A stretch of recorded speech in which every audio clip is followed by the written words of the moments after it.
What's up, everyone? Welcome to another episode of Fools Get Clean 2 podcast, where we highlight people's comeback stories. Today's guest is Lyndsey Robinson. Hi, Lyndsey. How's it going? Good. So how was your upbringing? How was it for you as little Lyndsey growing up?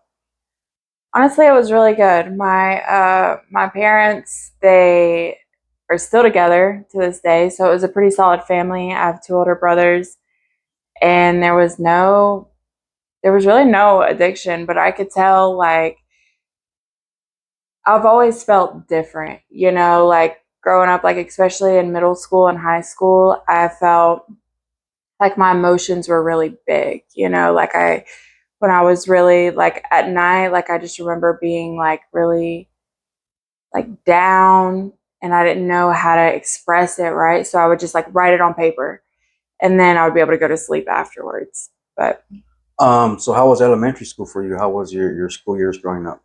they were good. Yeah. Yeah. I mean, I would get along with everybody in the class, but the teachers, I could never.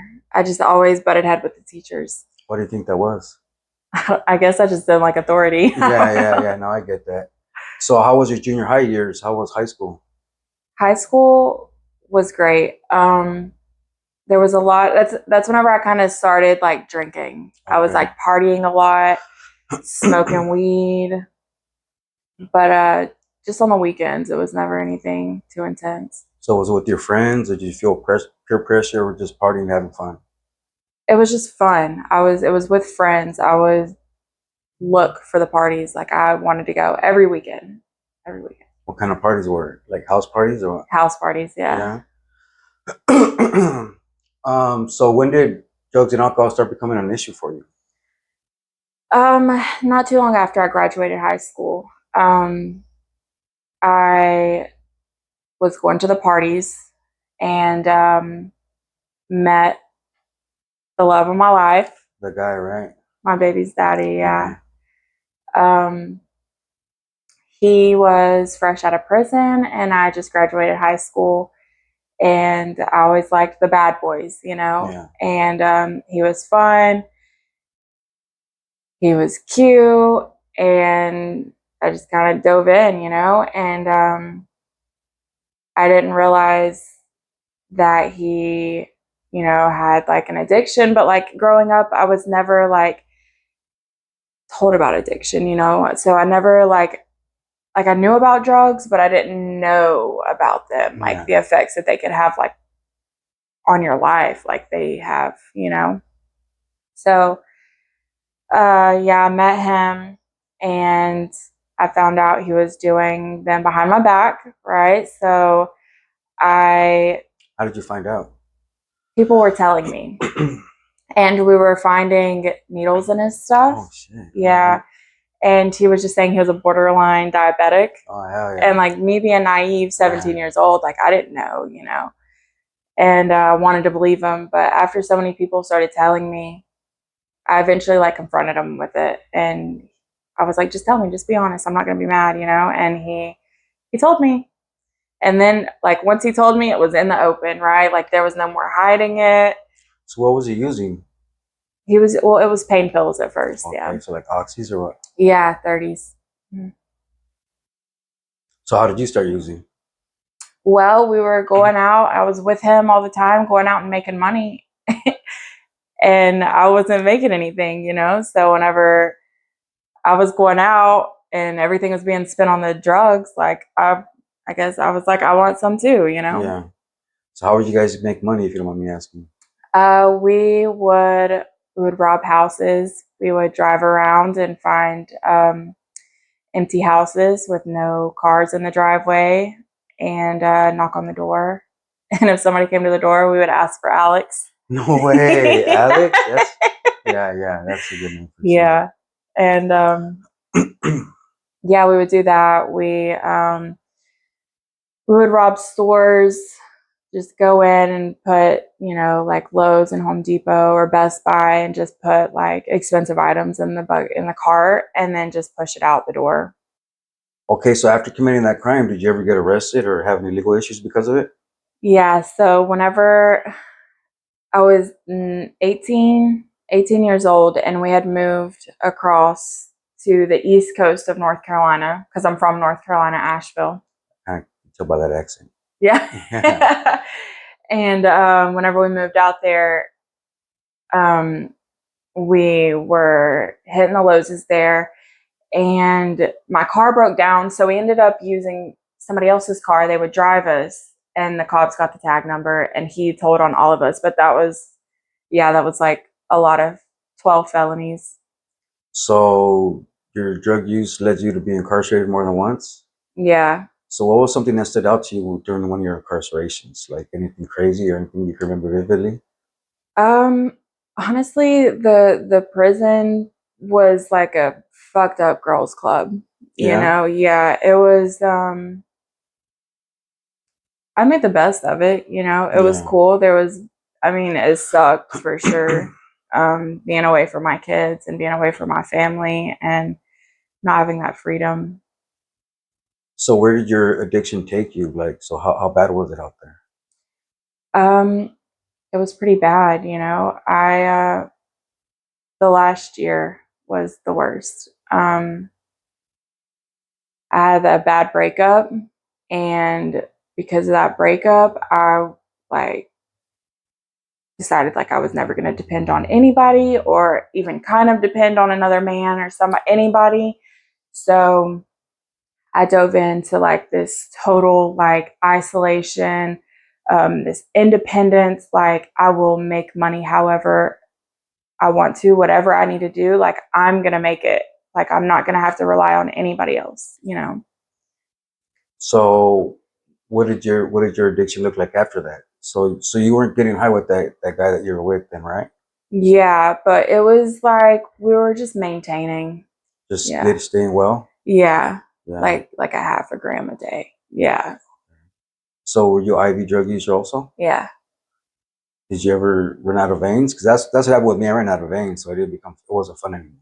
Yeah, that's how it was at the end. Honestly, my whole addiction, I had honey holes the whole time. What's a honey hole? Whenever you just hit and it's there. Like you don't like it. Yeah, Yeah. you don't have to tie off or anything. Yeah. Yeah. My whole addiction until the end, like the last few months. But I think it was the xylazine and the dope. What were you shooting back then? Well, I was just shooting pain pills, and then it switched to fentanyl, You were and then shooting fentanyl? yeah, That's crazy. and crack and coke. Yeah, for sure. Crack was a good time shooting Yeah. that. Yeah. So when did you finally decide that you needed a better life and decide to change? What was a determining factor for you to change? That last year being alone so much, like I wanted to get clean bad, but I just like didn't know how. Like I knew how, but like the detoxes back home are different. They're like hospital settings and they don't give you a lot of meds. So it's like cold turkey and it's hard. And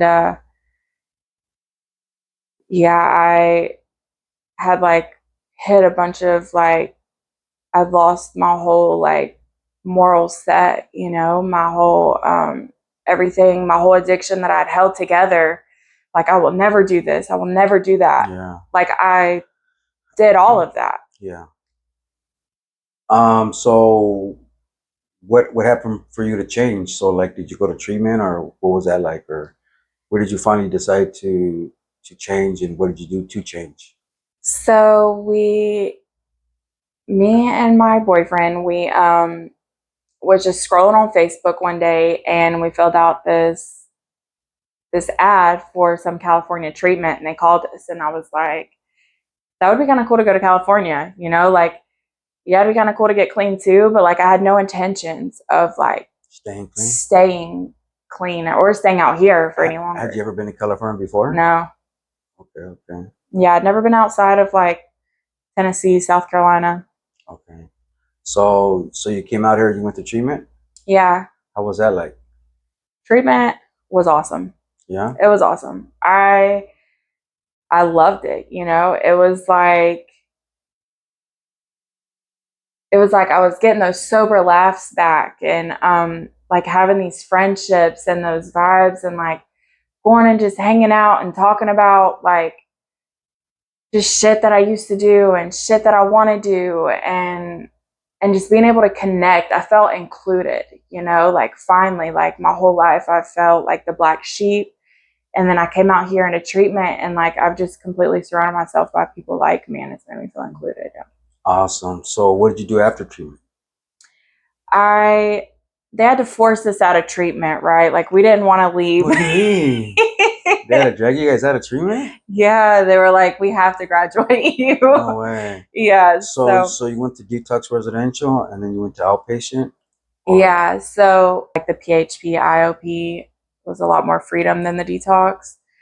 I liked it a lot. And we'd go to the center where we would hang out with everybody and have the groups. And those groups, like in the moment, you're like, this is so boring. They're taking all day, you know, and it's like they're doing the same groups on the same thing, but it's like you get something out of every group, you know, whether you realize it or not. And after 10 months of doing those groups every day, all day, like I view life completely different. Like my perspective, I've changed so much just as a person. So how much time do you have clean or sober now? It'll be 2 years, July 7th. What? That's Yeah. right. Hell yeah. So what does your life look like today? So what are you doing to maintain your recovery? I go to meetings. I'm a house manager at a sober living. I work in detox, continually work the steps, have a sponsor. You have to work the program or it just doesn't work. There's not, you know, that many people that are so supportive of this one program for it to not work, you know? Yeah. So you mentioned you work in treatment. So what else are you doing? So I'm going to school also, along with everything else, I'm majoring in human services. Okay. So what's your goal with that? My end goal would be like a therapist, psychologist. Yeah. Yeah, That's awesome. Did you imagine back then where you're using that your life would be how it is today? absolutely not. No, I definitely thought I was gonna die out there for sure doing the fentanyl. Yeah. Yeah. Fentanyl is a real bad epidemic right now, and people are losing their lives. I have people, friends of mine, that lost their lives, friends of friends. You know what I mean? All it takes is one time to do fentanyl, and that could be your last time. Yeah, my baby's daddy, you know, like who I started getting high with in the beginning, he always was able to hold it together, you know. So like whenever he OD'd and passed, like that like took me out. Like I like nobody is like not able to die from it, you know. Yeah, for sure.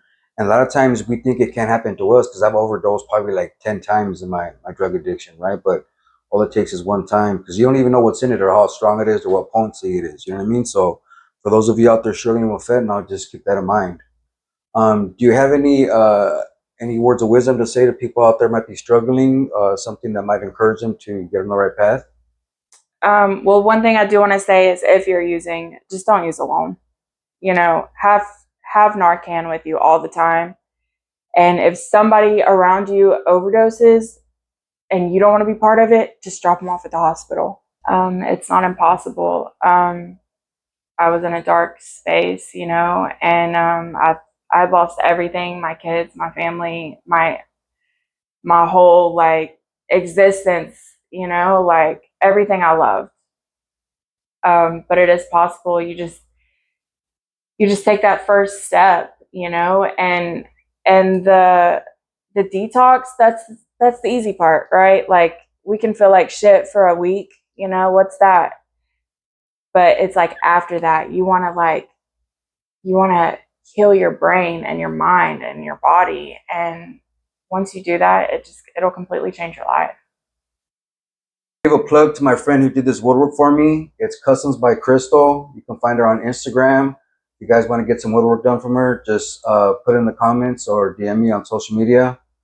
All right, guys, just remember, change is possible and fools get clean too. What's your comeback story? Thank you, Lyndsey. Thank you. Bye.